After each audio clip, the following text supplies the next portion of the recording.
Hey everybody, it's Allie, and welcome to our Y&R Chat for Sunday, January 19th, 2025. Claire really is a Newman this week. She's got the killer instinct.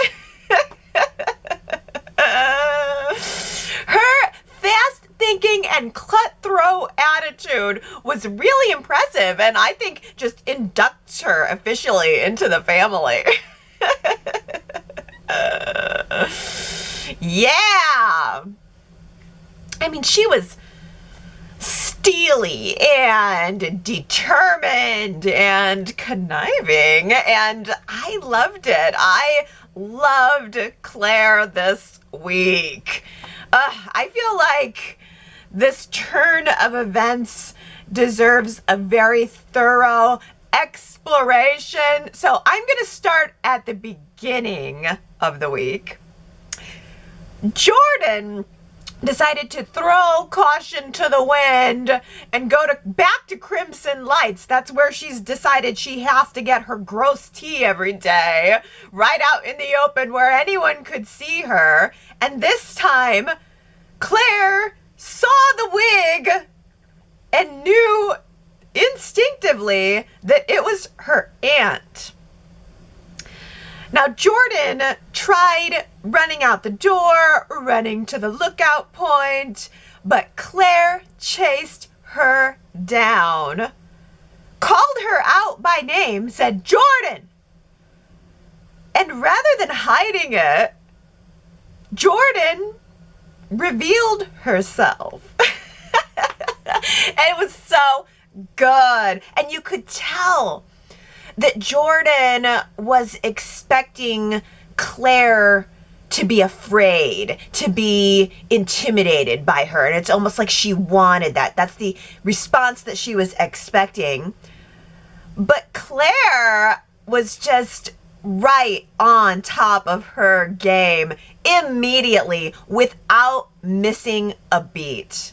I wonder if Claire had kind of mentally prepared herself for this moment. You know, I mean, she's probably had many nights laying awake in her bed thinking about what she would do if this ever did happen. You know, if Jordan ever really did get out, what would I do? And Claire did not waste a single second being afraid or cowering down. She immediately went into damage control mode.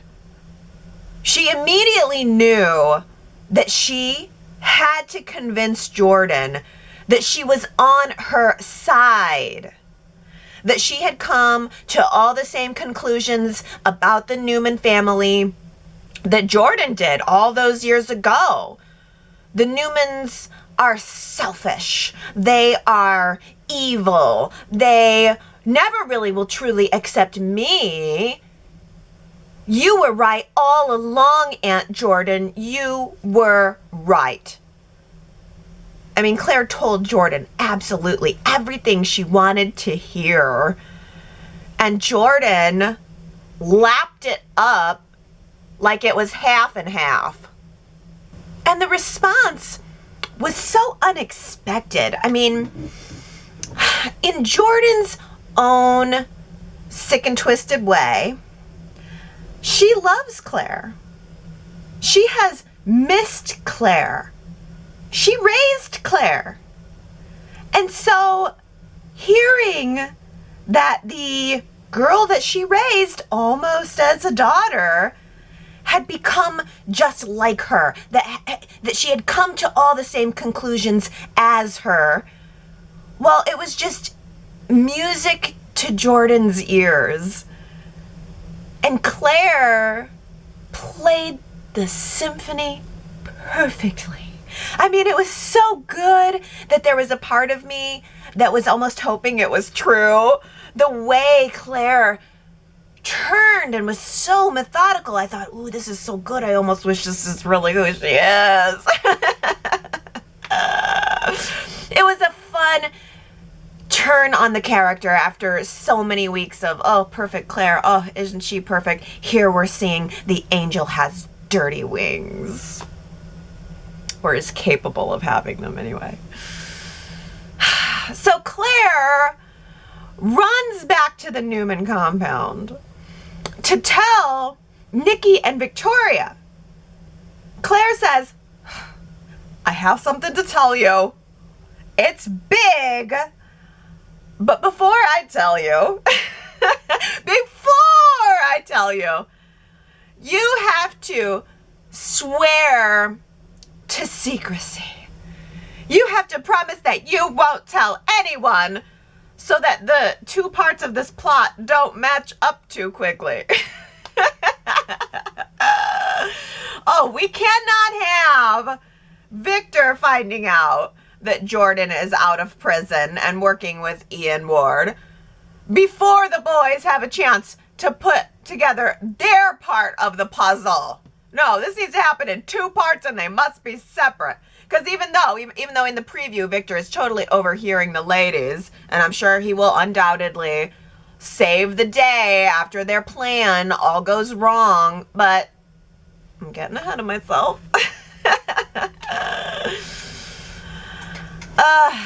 So Claire says, okay, you need to keep this a secret. Nikki and Victoria say, all right, we agree. What is so important? Claire says, guys, Jordan is alive, but I want her dead. Whoa. Claire says Jordan must die. It is the only way. It is the only way that she will ever be stopped. The only way to ever stop her is to stop her for good. And here's what my plan is, and don't even try to talk me out of it because I'm going to do it with or without you. I am going to lure Jordan by saying that I was scamming the Newmans all along. And she'll totally buy it. And when she does, whammo. We three proper rich ladies in our fine dresses with our hair down and glossed. We will kick her, we will stab her, we will shoot her, we will blow her up, whatever it takes to rid the world of this cockroach. I found it especially interesting that the only part of her life that Claire didn't really feel the need to cover up with Jordan was her relationship with Kyle. And boy, she really, really tugged on the heartstrings with that one. She was letting Jordan see what was really there, that she loves Kyle. She's in love with Kyle. But then Claire added this little twist by saying that she has doubt about their relationship, that she still feels lesser than, that she feels like she will always just be the nanny. She will never truly fit into this world, be it with the Newmans or with the Abbotts. And that really got Jordan's sympathy. She seemed to really understand that, and maybe it's because of her relationship with Ian. She seemed to understand that feeling of loving and losing in that moment. But the truth is that Claire is really fitting in just fine with both families. She's fitting in fine with the Newmans. She's fitting in fine with the Abbotts. She and Kyle actually met with Harrison this week to tell Harrison that they are special friends. They're the kind of friends who have sleepovers sometimes. Oh, and boy, didn't that make Summer jealous. Oh, I really loved how Chance told Summer, you seem jealous. I thought, wow, way to be real, Chance. I mean, he wants to get back together with Summer, you can tell it, but I love that he's not going to placate her. He's not going to lie to her. Chance is the kind of guy who calls it as he sees it, and he was right. Summer is jealous. But the question now is, what's she going to do about it? Come through, GCPD! Can you believe it? The GCPD actually produced some security cam footage this week. They actually did something helpful. I was shocked. That might have been the most shocking part of the week. Wow. So the GCPD pulled some footage of Sharon's car on New Year's Eve, and they saw her getting chloroformed by a short mystery person who Victor and Nick have a funny feeling that they recognize. Oh, I don't know, this person seems kind of familiar. Yeah, really. I have to say, I think Nick has really stepped up his detective game this week. Nick put together most of the pieces on his own. He knew that if Sharon is missing and Ian Ward is in the mix, then those two things are connected, even if Ian has a so-called alibi. So what? All it means is that he's working with someone else, and then the security cam footage confirmed that. And of course, Nick and Victor and Chance would all know that someone else that Ian is working with is Jordan. They would all know that if Claire hadn't sworn the ladies to secrecy in order to advance her murder solution. I'm not complaining. It is a great solution. I mean, guys, just kill the villain. Yeah. It's so logical, really. Oh, geez, somebody's gonna die. I don't know who it's gonna be. I thought it was gonna be Jordan killing Ian, because Jordan and Ian broke up this week. It was great. I mean, it was a great scene. She said, I had it. I have had it. I have been christened. You have not been crossing. And I'm done. I'm done. And oh boy, he was not happy to hear that. He was a little scary. I mean, his presence became scary. But I loved how she rose and she was like, you think you're scary? I can be scary too. I mean, he was threatening to tell everyone that she's out of prison if she ends their relationship, ends their partnership. And she told him, if you do that, then I'm going to tell everyone that you kidnapped Sharon. I've got her held hostage as an insurance policy. I will let everyone know that you did it. Well, no, I think she said she planted some evidence that will make Ian look guilty, like he's the one who kidnapped her. But I don't know how that's going to work. I didn't see any evidence, and I don't know how. I mean, I feel like Jordan's insurance policy is kind of blown anyway now that Sharon has crowbarred herself free. But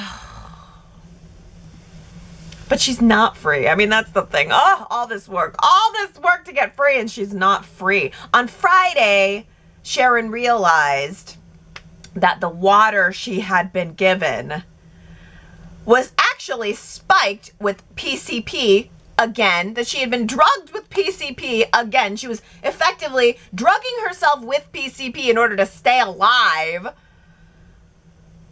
But as soon as she realized it, I think she used that like angel dust energy to hack her way through the chains.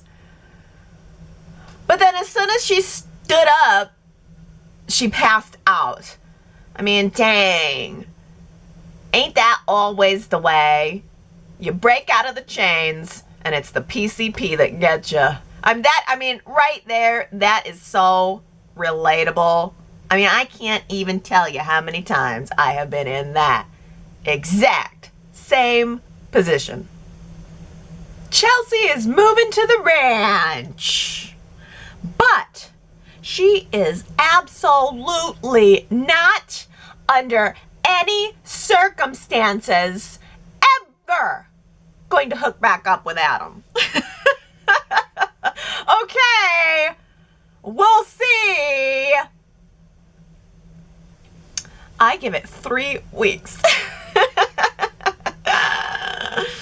Oh my goodness. Well, this week, Connor had an ACD attack. That's ACD, which stands for another convenient disorder. So trite. So trite. So Connor's worried about moving out to the ranch. And gee, he would feel a whole lot better if Chelsea was out there with him too. I don't know. Is this romantic to you? We can all see that that's where it's headed. Is it romantic?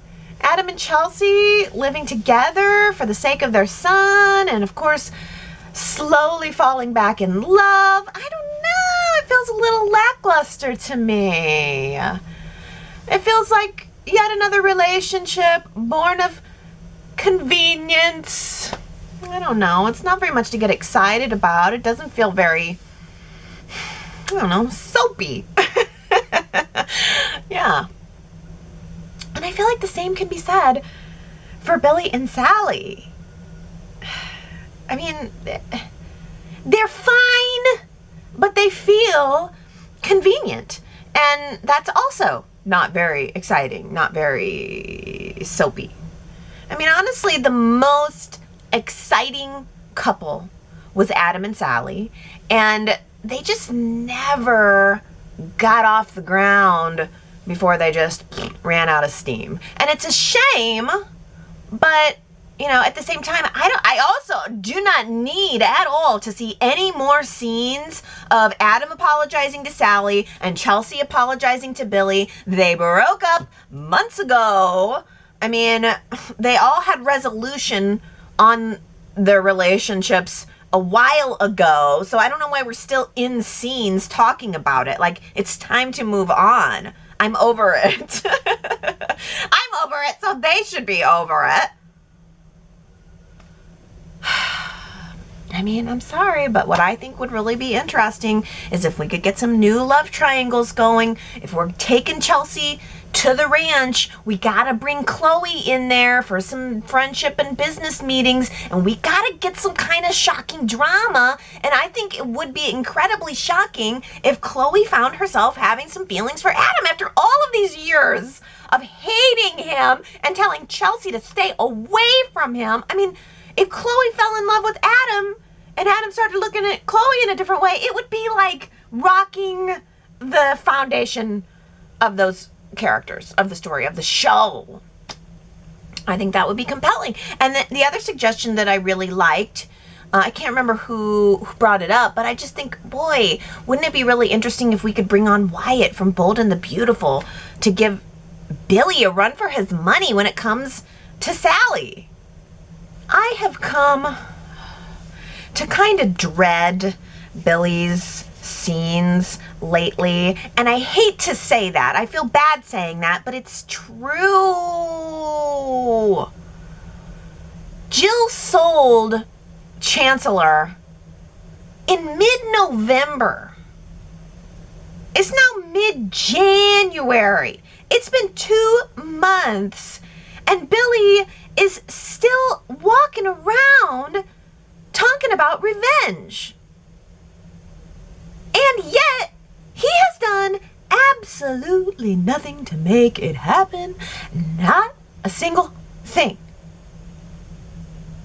So what exactly is the plan, Billy? How exactly are you going to wrestle Chancellor away from Victor with no money and no allies? At this point, it's just Billy he's all talk, no action, and I need some action. I mean, this week he vaguely said that he's planning to go after Adam so hard that it will cause Newman Enterprises to lose all its money, lose money so badly. And then I guess Victor will be so hard up that he'll just have to sell it to him. I mean, come on. That is so, well, first of all, it's so vague. Second of all, it's so loose. And third, it's just completely unrealistic. Even Phyllis was like, gee, Billy, this sounds more like a revenge plan against Adam for cheating with Chelsea.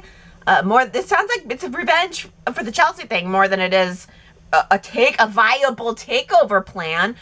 This is just no thanks. I feel like all of the conversations like that Billy and Chelsea had this week were all just trying to fluff up. Now Billy's gonna go after Adam. It was all like bringing up 2 months old stuff. I mean, Billy lost Chancellor 2 months ago, but he had to have lost Chelsea 3 months ago, and now all of a sudden after 3 months he wants to go after Adam? No thanks. I say no thanks. Phyllis said no thanks. Effectively, she will. She said, hey, I think I'll go start something new and hip with my son instead. That's a big thumbs up. That's a big yes. Can we please have something new, hip, and fresh instead of the stale old revenge plot that never goes anywhere? Audra went all the way to LA to help Nate find his brother. I think the least he could do is rub her stinky feet. Ew!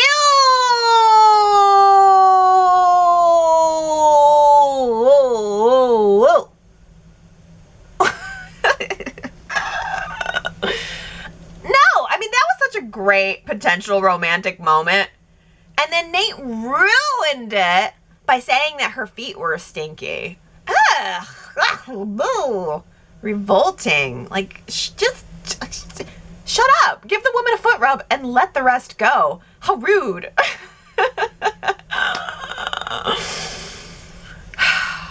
But all right, fine, we had one minor development on Nate's brother this week. So it turns out that Damien is not only hot, but he is hot and rich.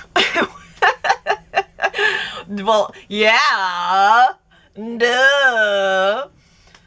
He apparently is the owner of his own company, which means that he doesn't need Nate's job offer, never needed Nate's job offer, and was probably just scoping Nate out. I mean, Damien probably figured out a long time ago that he was being watched by a PI and only met with Nate to find out what his next move should be. I find beauty in simplicity. Oh, what a nice statement. I find beauty in simplicity. I think that's a tough one. Who do you think said it? If you know, you should go to yrchat.com and find out if you got it right. Let's talk about Nate. Kamna says, I am hoping that Damien has some kind of tie-in with Sally from LA or Chelsea from her grifter days. It might make for an interesting romantic interest for either of those ladies. You know, that would add some level of interest, period. I think it would be good, Kamna, if Damien had some kind of tie to someone else in Genoa City. And actually, I have to say, Stephen has a pretty darn good idea for this. Stephen wrote an actual plot for the Nate story saying, Allie, you pined for Trevor St. John. So with apologies to Sir Arthur Conan Doyle, Y&R's game is afoot. Nate's judgment will continue to be clouded by the prospect of having a brother, yet suspiciously Damien's mother, Amy, won't let him see her in person, instead encouraging Nate to lure him to Genoa City.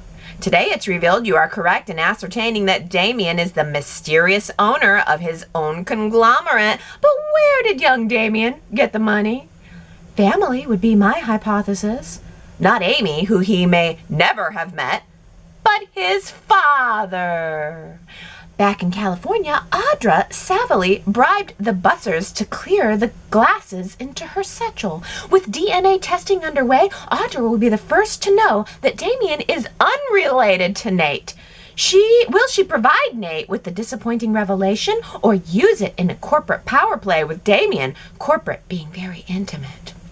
Still, Damien will blend seamlessly into the Winters, ultimately merging his properties with those of the Midwest firm.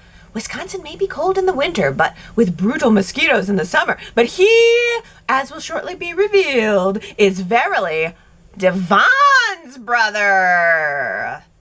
Doubtless, Tucker McCall christened his older son Devon, his younger son Damien, and endowed Damien's acquisitions and contracted the dying Amy Lewis in a ruse to bring the children together at the family firm while preparing his reappearance to marvel at the handiwork. Nate was needed, as Abby is too sagacious to allow Devon to fall for the Amy gambit.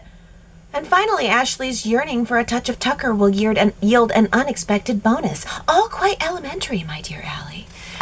Man, I wish that was what was happening right now, Steven. That Damien is not related to Nate or Amy at all.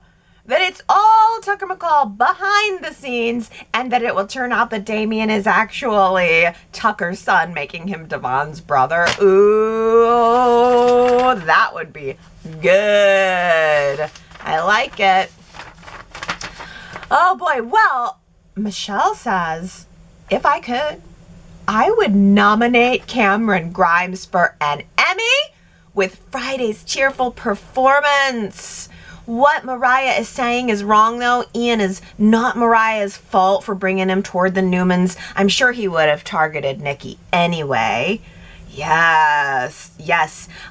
Mariah was so good in that scene on Friday. I mean, there was something about her, like, okay, last week we saw her being so fierce. And then this week, learning that Sharon had been kidnapped, confirming that information, made her really collapse. She almost seemed like a little girl again, she felt helpless and she felt small. We saw her being so big and so brave with Ian last week, and then this week she was seeming so scared and so small, and that was such a touching moment between her and Nick.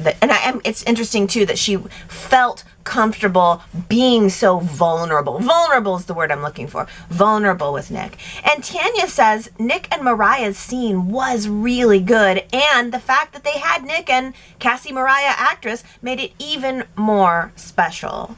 Yeah, I liked that scene was taking place just with the two of them. There was nobody else that needed to be there. That was just a very, very special scene. And Tanya, happy birthday to you today. Oh, I love when I get to give a on the day of happy birthday. Hopefully you're listening or watching this today so that you can get a live happy birthday. I hope it is a wonderful one for you. Well, let's see. Last week I asked you guys if you think that there is a future romance for Daniel and Tessa. 57% of you say yes. That's interesting. That's a lot. I don't know. Tony says, I do think that Tessa and Daniel will move toward each other. He is grieving Heather, and Tessa listens while not being personally affected by Heather's death. Tessa is confused and a bit afraid of Ian having, not knowing him.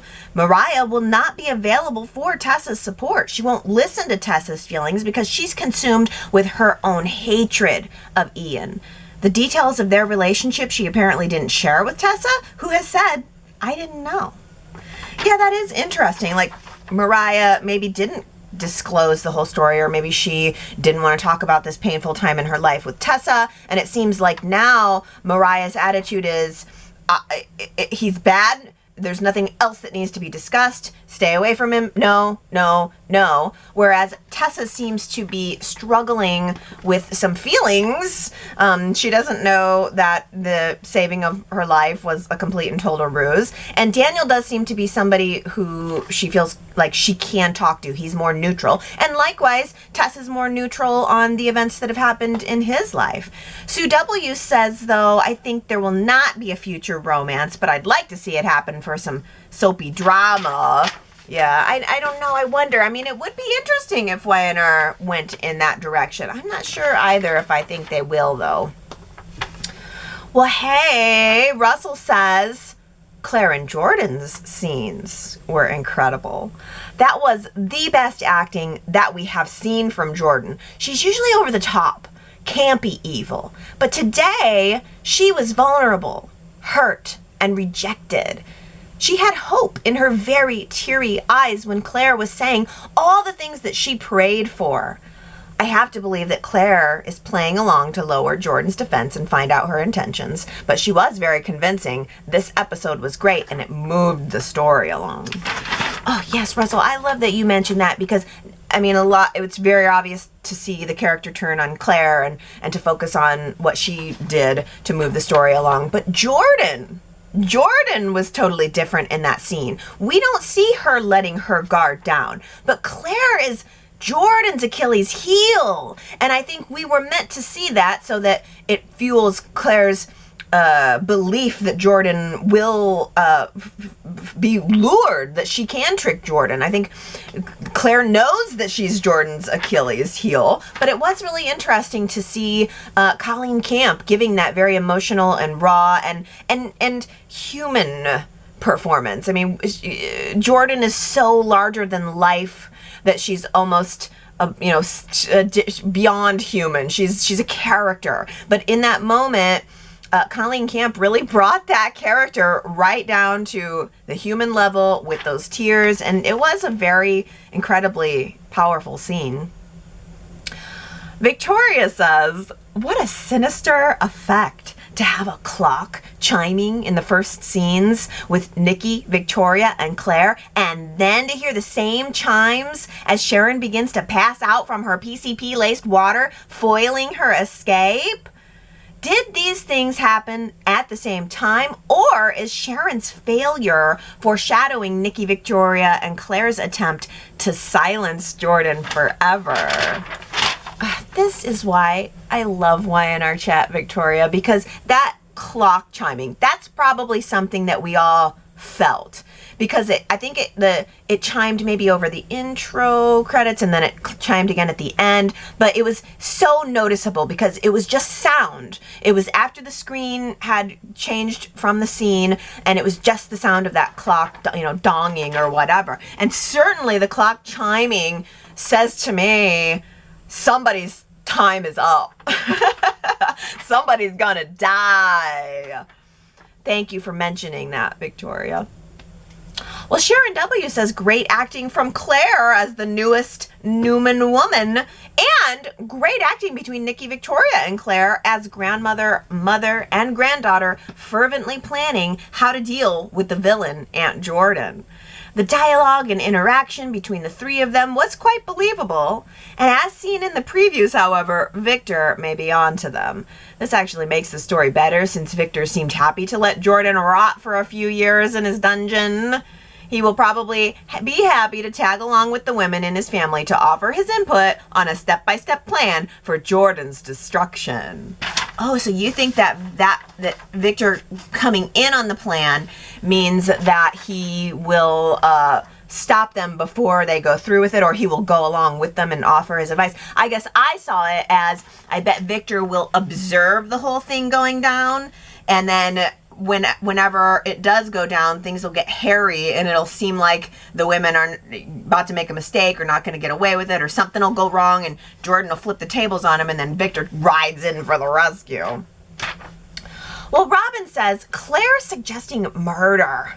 It's funny how Victoria has some sense, but Nikki is jumping right in at ruining the whole family. A little old lady could not escape from prison multiple times. This is so ridiculous. Yeah, Robin, it did seem like Victoria was the only one who was like, no! Nikki was like, you know what? I can see it. Russell says, well, let's not forget that Nikki, Victoria, and Phyllis got rid of JT's body when they thought Victoria killed him in self-defense. They inadvertently buried him alive. And Nikki bashed Diane's head in with a rock in the park, which started Diane down the road of faking her death for a decade or so. So I think they have it in them to off Aunt Jordan. Nikki seemed to be tasting blood toward the end of the episode, right as Victor walks in and misogynistically accuses them of scheming. He wasn't wrong, but dang. And in the previews, Victor's on to the ladies' murder plot. I hope the writers don't have Jordan get the best of the women and then Victor saves them all. I'm crossing my fingers that the women save Victor from Jordan. Ooh, Russell, that's two really good points in there. I love the idea that it would be a twist on the expectation that the women would save Victor. Can you imagine? But also, I appreciate, Russell, that you have the depth of Y&R knowledge to take it back to, I think probably what all of the longtime viewers were thinking of was that this is like so close to the Margarita crew. This is so close to the Margarita night that was supposed to be a fun night, and then gee, JT ended up dead, or they thought he was dead. They dragged his body, put him in the sewer. I mean, yeah, that's exactly where my mind was going too. Like, wow, we've been here before in a similar situation. So I'm glad that you brought that up. Thank you. Oh, Sharon says, I said it before and I'll say it again. Claire is very calculating. I now believe that she is more dangerous and diabolical than her Aunt Jordan. The woman is out and out declaring that she would commit murder.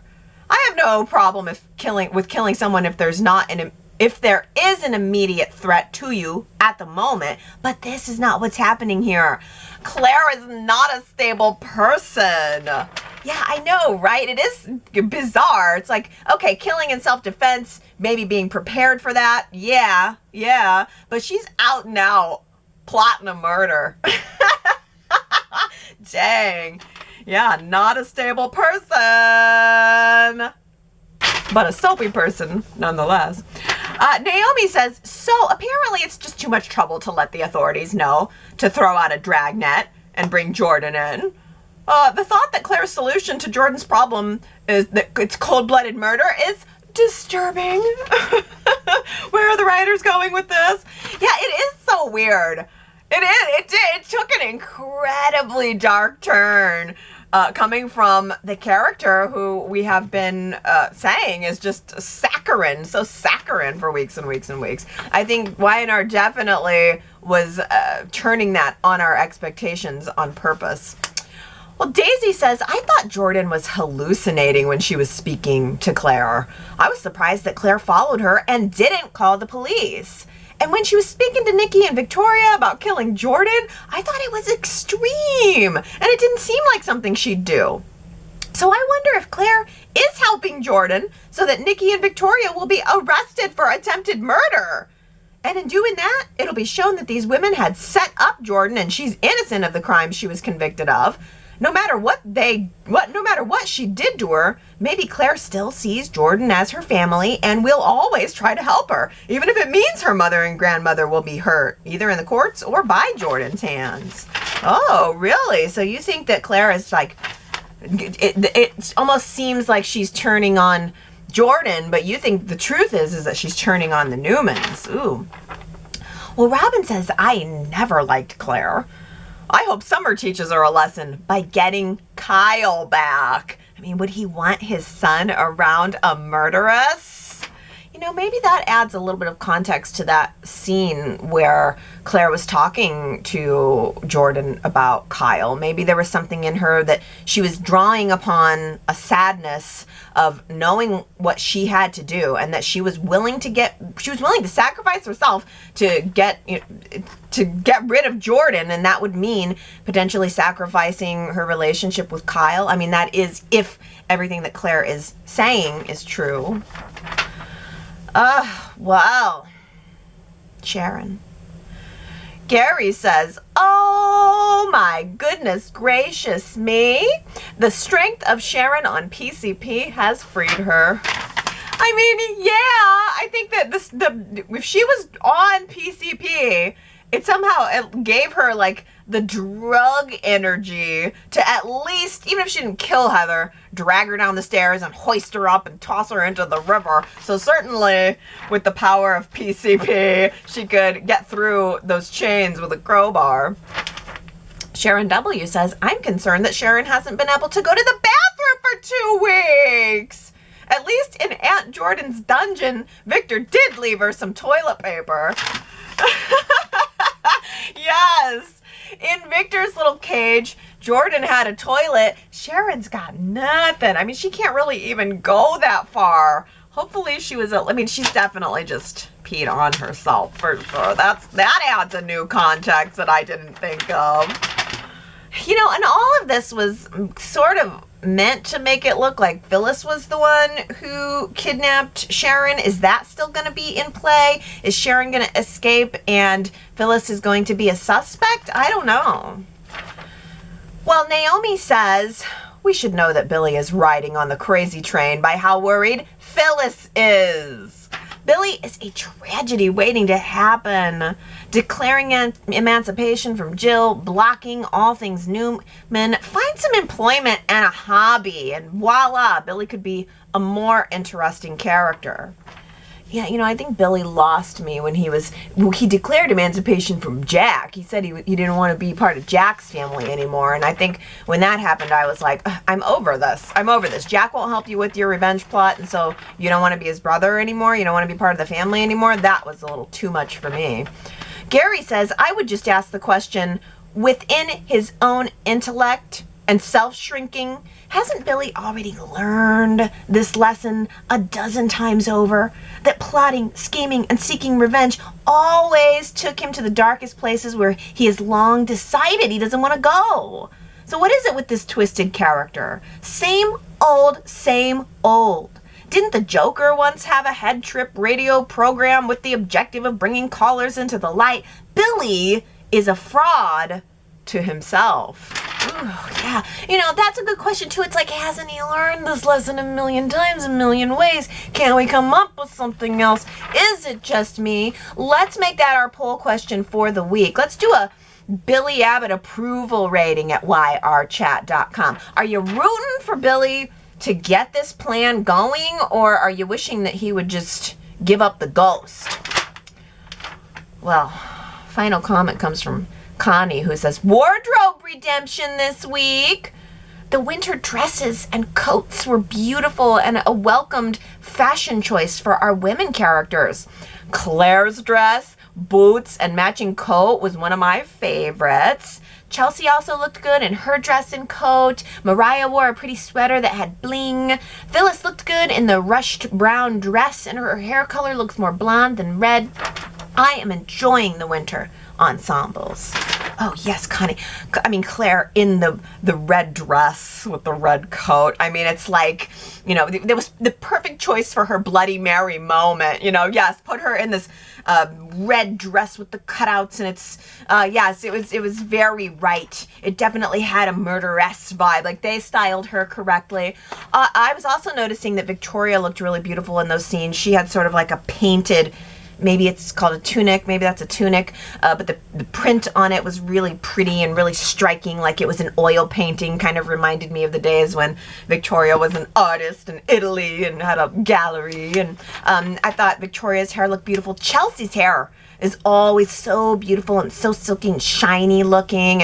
And yes, I loved seeing the outerwear, loved seeing the coats. Oh, but speaking of fashion, don't forget Sharon. We really have to add Sharon to that list, because as Gary puts it, Sharon is still dripping in diamonds from her New Year's Eve debacle in the exact same Faith Newman memorial sewer. Yes, yes. I mean, of all the fashion notes and of all the ways to get kidnapped, Sharon had to get kidnapped in sequence. I remember there was an interview I read one time where it was Eileen Davidson who said, sequins, every single time there's a formal event on Y&R, it's always sequins, and although they are very beautiful, they are very uncomfortable. So I can only imagine that Sharon is incredibly uncomfortable in her sequin one-piece jumpsuit disco wear that is now covered in pee. I mean, shoot, she could. Was it a skirt or was it pants? Because I mean, if you're wearing like a one-piece jumper and you're being held hostage, you gotta unzip the whole thing to pee and then get back in it so you don't freeze to death. What a mess. Will Nick and Mariah ride to the rescue next week? Will Jordan be murdered? Will Ian be murdered? Who will it be? Oh my goodness, so much to stick around for. So that's my cue to tell you to go to yrchat.com to leave your comments today and throughout the week as the drama is unfolding, and come back next Sunday and we will chat about it all again. All right.